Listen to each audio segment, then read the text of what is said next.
Hello students, welcome back to the third video of this playlist. In this video, we will be solving question number 3 from the most recent past paper of Statistics 2, which is the October 2024 S2 paper. So before we start, I would like to tell you something that if you see any mistakes or any problems with the solution, then feel free to write it in the comment box. And definitely, uh, since the mark scheme of this paper is not yet released, so after solving the whole paper, definitely I will go through it repeatedly, and I will try to find out whether if I have done any mistakes or not.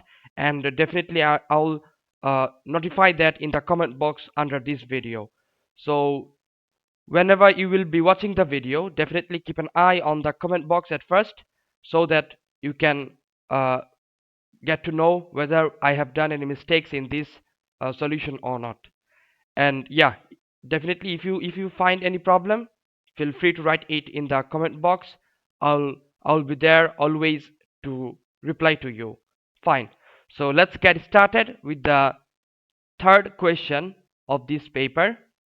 So here you can see the third question of the S2 October 2024 paper. So let's get started. During Monday afternoons, customers are known to enter a certain shop at a mean rate of 7 customers every 10 minutes. Okay, so the customers are entering the shop at a mean rate of 7. That means 7 customers are entering the shop every 10 minutes. Fine. So part A is asking here to suggest a suitable distribution. Suggest a suitable distribution to model the number of customers that enter the shop in a 10-minute interval on Monday afternoons. Okay, so we need to tell how we can, using which distribution, binomial, Poisson, or normal, or uniform distribution, which of these can be used to model this this event. Okay, so in this case, at first, if you see the pattern of the event, the number of customers, they are entering at a mean rate, right, at a constant mean rate, and they will enter the shop independently and singly, isn't it? So definitely this pattern is equivalent, it's similar to it's similar to Poisson distribution, right? So we can say that Poisson distribution is perfect in this case. Okay, so for part A, what we would write, we would write that it is Poisson distribution with mean 7. This is the perfect distribution to model this event. Fine. Next is part B. In part B, the question is asking to state 2 assumptions necessary for this distribution to be a suitable model of this situation. Okay, so 2 assumptions for Poisson distribution. Okay, so for Poisson distribution, we know that the outcomes should occur at a constant mean rate, right? And then they should occur singly, individually, right? And then they should be occurring independently and randomly, isn't it? So there's a lot of assumptions we can say, but they ask for only 2. So we would say that uh, the assumptions, 2 assumptions in this context, right? So in this context, the customers, okay, the customers entering, okay, the customers entering a certain shop, what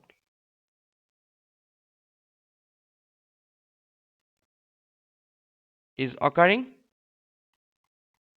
how it's occurring singly, right? Singly and at a constant mean rate. That's it. These are the singly. They are the customers entering a certain shop singly. It's occurring. It's not required to tell occurring. We can say the customers entering a certain shop singly and at a constant mean what rate. That's what we can say exactly, right? The customers entering a certain shop singly. This is the first assumption, and at a constant mean rate. This is the second assumption. We can say more, but there's no need. You can also say here what we could, instead of singly and constant mean rate, we could say they are entering independently and randomly. That would be also fine. Okay, so that's the answer for part B of question number 3. Fine. Okay, next is part C. In part C, the question says a new shop manager wants to find out if the rate of customers has changed since they took over. Okay, so a new shop manager wants to what?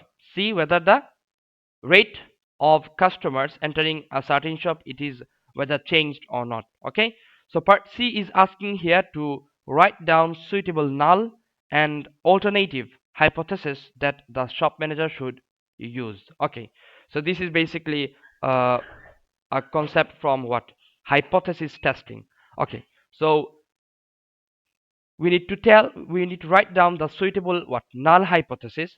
So null hypothesis is what? Null hypothesis is the case or the condition which we assume to be correct.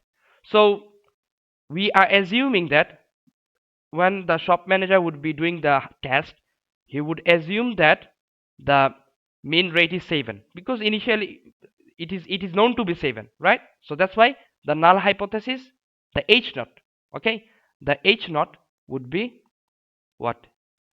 It would be lambda. This is the what? Mean in Poisson distribution, isn't it? Okay, so lambda equals to what? 7. This is what we are assuming to be correct.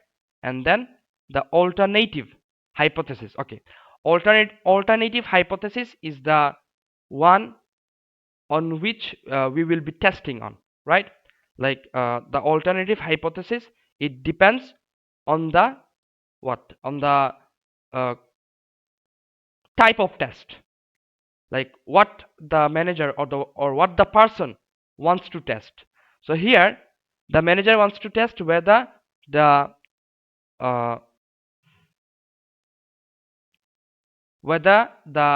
mean has changed, right?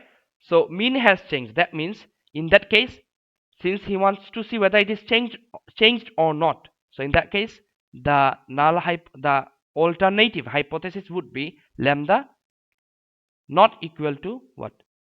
7. Okay, because he wants to see whether it has changed or not. That's why not equals to what? 7. So alternative hypothesis is the what? Proposed case or the proposed condition.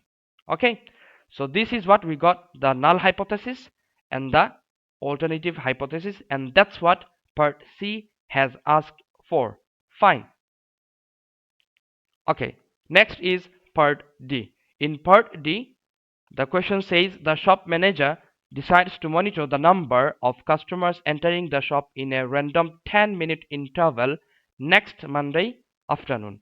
Okay, so part D, in part D, the question is asking to use a 3% level of significance to find the critical region to test whether the rate of customers has changed. Okay, so we need to find out the critical region. So what's the critical region? So in the hypothesis test, a critical region is the region where if the test statistic false, then it would lead to what? It would lead to it would lead to support the alternative hypothesis and reject the null hypothesis. Okay, if the test statistic lies in the critical region, then we will reject the H0, that is the null hypothesis, and we will accept the what? Alternative one. Okay, So we need to find out the critical region, and before you go for finding the critical region, see the alternative hypothesis.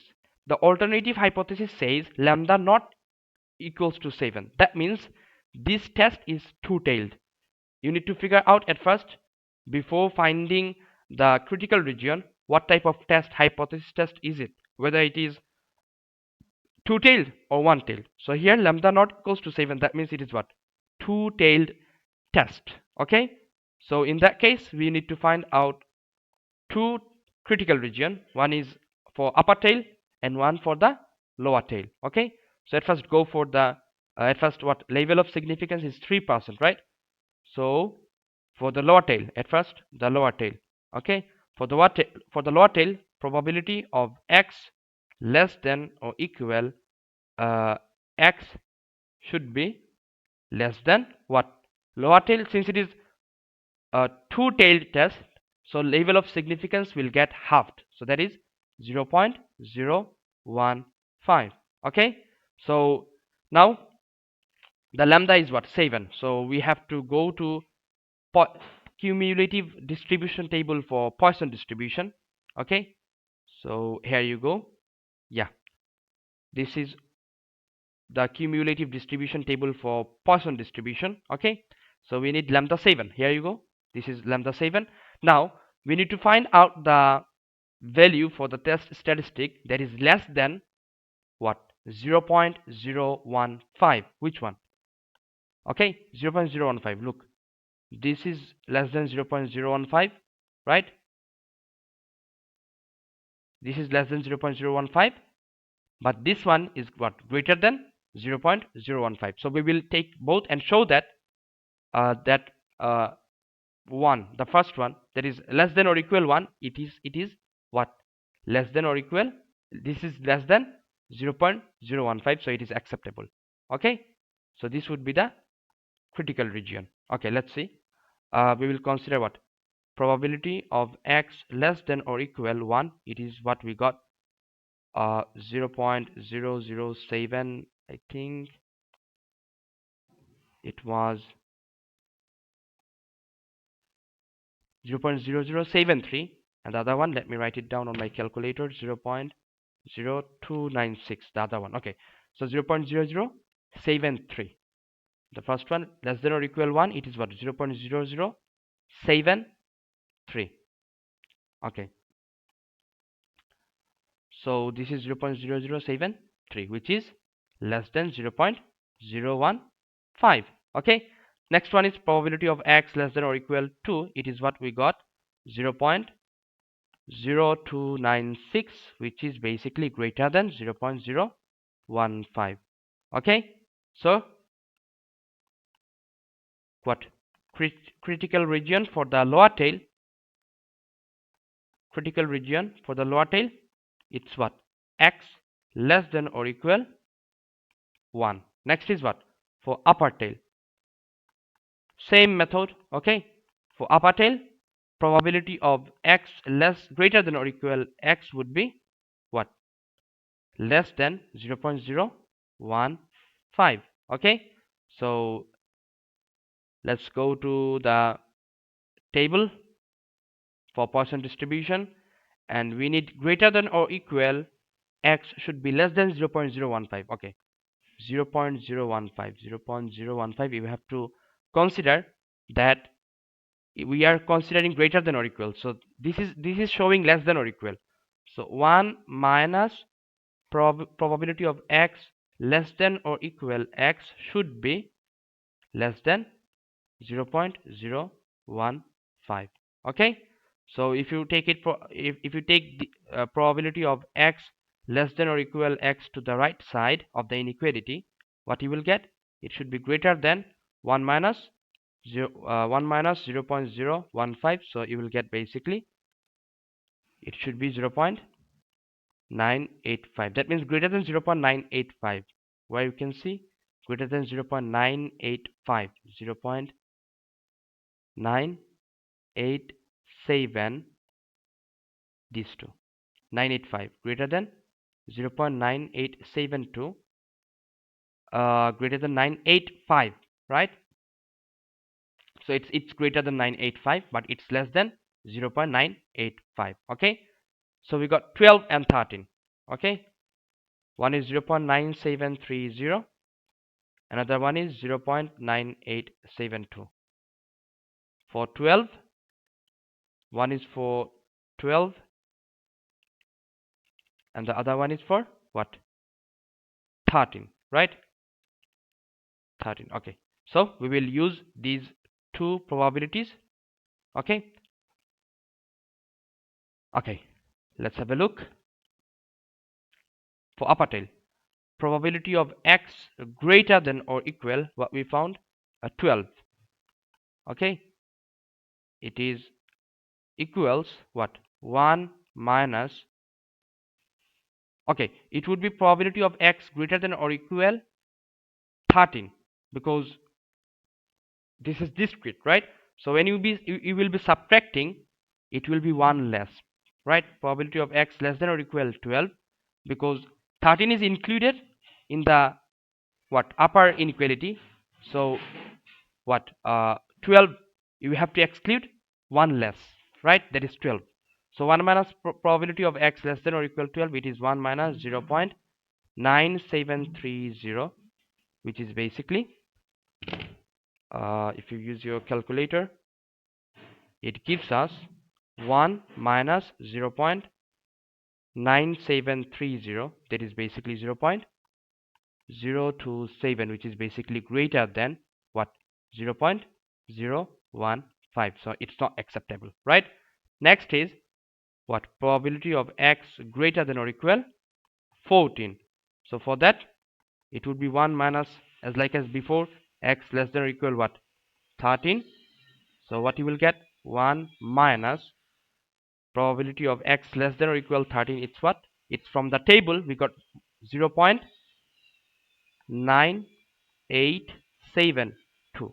Okay, so this is basically 0.9872.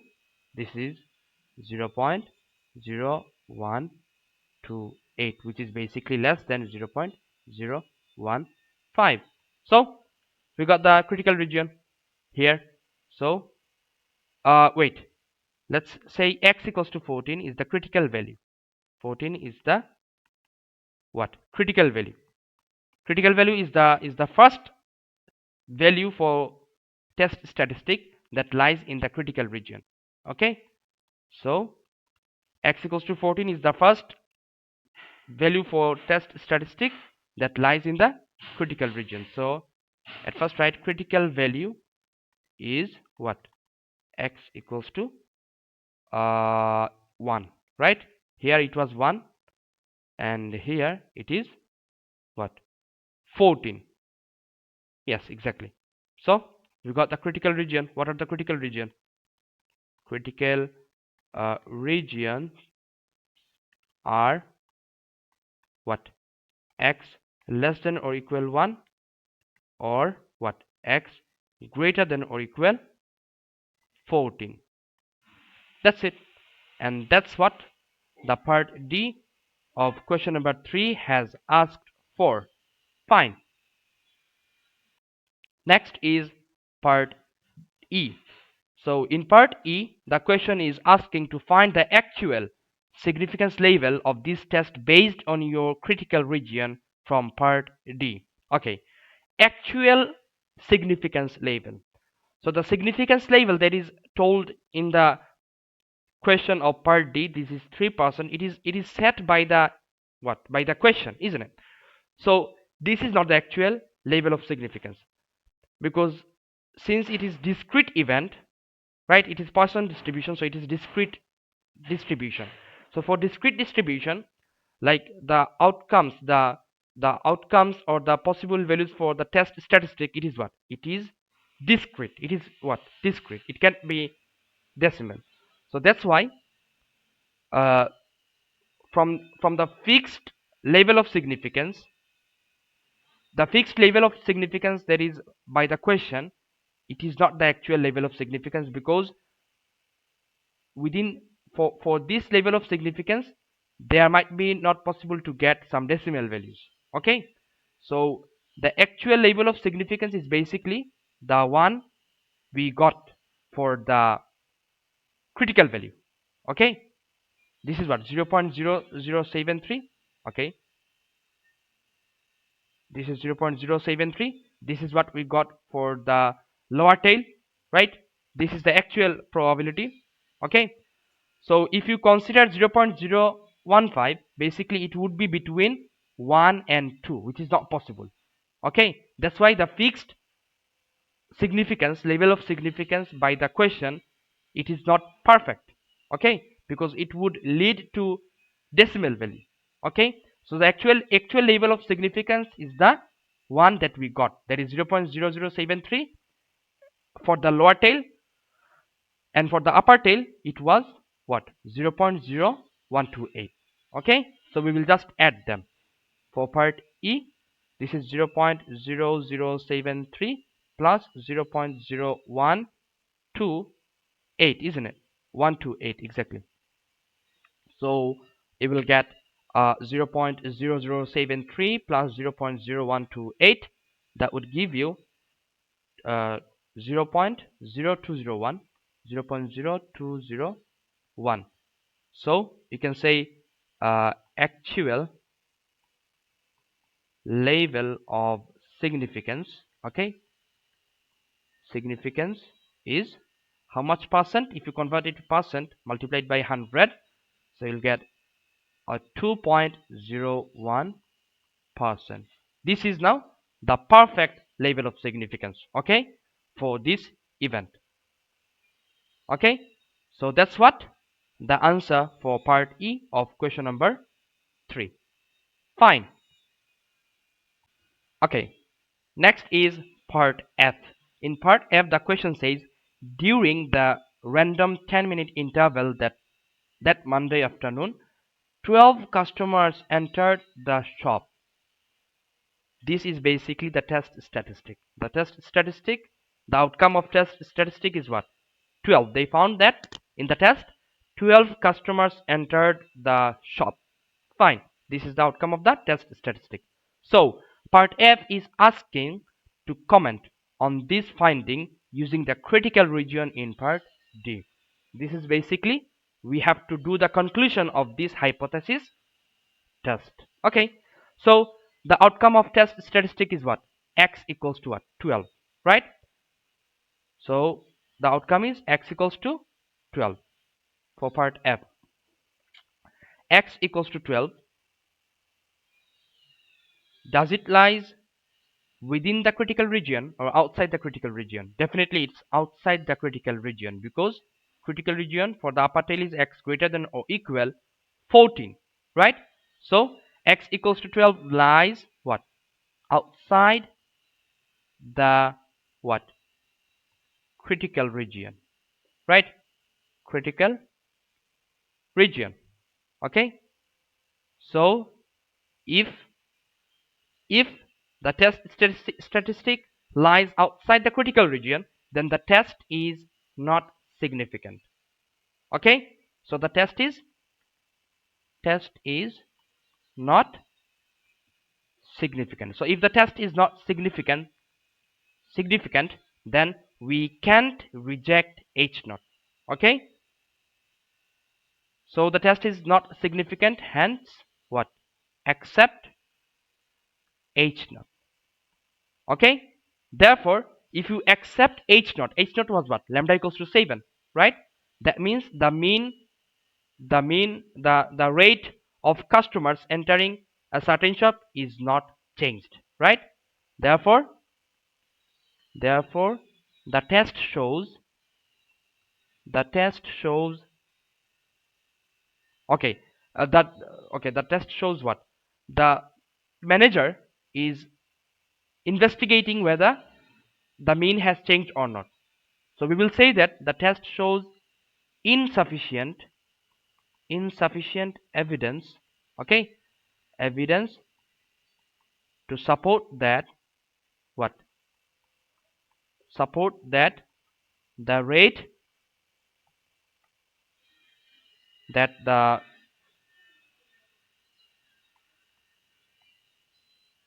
rate of customers entering a certain shop, entering the shop, okay, entering the shop has changed, okay, insufficient evidence, okay. So this is the conclusion of the hypothesis test by the what manager, okay. And that's what part F of question number 3 has asked for, and that's the end of question number 3 from the October 2024 statistics 2 paper. Fine.